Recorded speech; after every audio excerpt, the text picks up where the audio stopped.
Question number 4 बोल रहा है an electric pole is 10 metre high.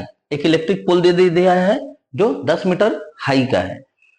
A steel wire tied to top of the pole is affixed at a point on the ground to keep the pole upright। पोल को सीधे खड़े रहने के लिए एक स्टील वायर को टॉप में बांधा गया है जिसको ग्राउंड में लाके एक जगह पे गाड़ दिया गया है। If the wire makes an angle of 45 degree with the horizontal through the foot of the pole find the length of the wire. अगर वो वायर जो है वो हॉरिजॉन्टल लाइन के साथ, जो फुट का हॉरिजॉन्टल लाइन के साथ है, उसके साथ 45 डिग्री का एंगल बना रहा है, तो हमें वायर का लेंथ निकालना है। तो सबसे पहला काम हम क्या करेंगे? सबसे पहला काम हम करेंगे फिगर ड्रॉ। फिगर ड्रॉ करने के लिए मुझे दे दिया गया है एक इलेक्ट्रिक पोल जो 10 मीटर हाई है। तो हम एक इलेक्ट्रिक पोल बना लिए। चलो ये इलेक्ट्रिक पोल बना लिए हम, इसका नाम भी दे दिए ए बी। ये कितना हाई है भाई? 10 मीटर हाई है। हमने इसको लिख लिया 10 मीटर हाई है। अब बता रहा है इस टॉप में एक स्टील वायर बांधा हुआ है जो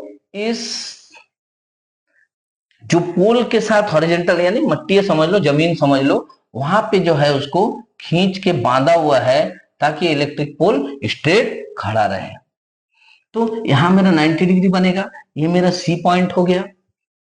तो अगर हम लोग ध्यान से देखेंगे एंगल कहां पे बन रहा है? एंगल यहां पे बन रहा है। देखो पिछले 3 क्वेश्चन में मैंने हमेशा जो है एंगल को इस तरफ बनाया है, इस बार मैंने पोल को इस तरफ लिया है और स्टील वायर को इस तरफ खींच के बांधा है, ये समझाने के लिए कि जरूर नहीं है कि हम एक ही जैसा ऐसा ही फिगर बनाते रहे। नहीं, ये जरूरी नहीं है। हम इधर भी बना सकते हैं, इधर भी बना सकते हैं। 90 डिग्री को हम इस तरफ से भी ले सकते हैं, इस तरफ से भी ले सकते हैं। तुम्हें जैसा इच्छा वैसा ड्रॉ करो, बट अकॉर्डिंग टू क्वेश्चन सही ड्रॉ करना। अब हम आते हैं फिर दोबारा लौट के यहाँ पे। तो निकालना क्या है? निकालना है मेरे को स्टील वायर का जो लेंथ है यानी AC है, यानी ये H को निकालना है। तो हम पहले लिख लेंगे जो जो चीज हमने इस फिगर में क्वेश्चन से ड्रॉ किया है। क्या क्या ड्रॉ किया है? तो let AB is equal to क्या? पोल या हाइट ऑफ पोल भी लिख सकते हो तुम, ठीक है। AB को मैंने लिख लिया। अब AC क्या है मेरे लिए? AC है स्टील वायर या लेंथ ऑफ स्टील वायर भी तुम लिख सकते हो, ठीक है। BC क्या है? Distance. BC is equal to distance. इतना हमने लिख लिया है।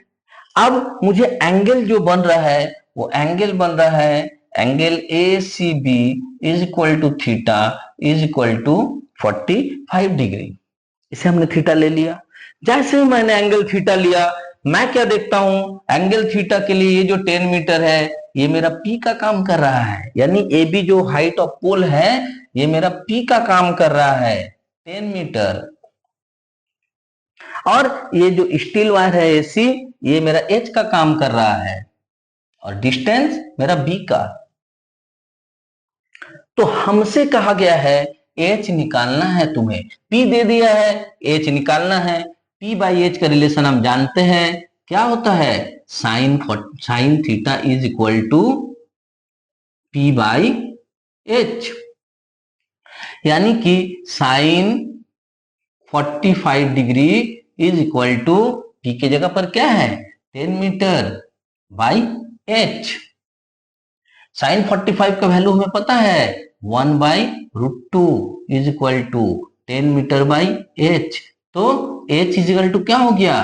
10 इंटू रूट 2, यानी 10 इंटू हम यहाँ रूट 2 का वैल्यू पुट कर सकते हैं 1.414। तो क्या हो जाएगा ये? 14.14 मीटर। ये क्या है? H क्या है? H है स्टील वायर का लेंथ। तो हम ये लिख सकते हैं therefore length of steel wire is equal to 14.14 metre. Answer समझ में आया ना? तो चलो नेक्स्ट क्वेश्चन सॉल्व करते हैं।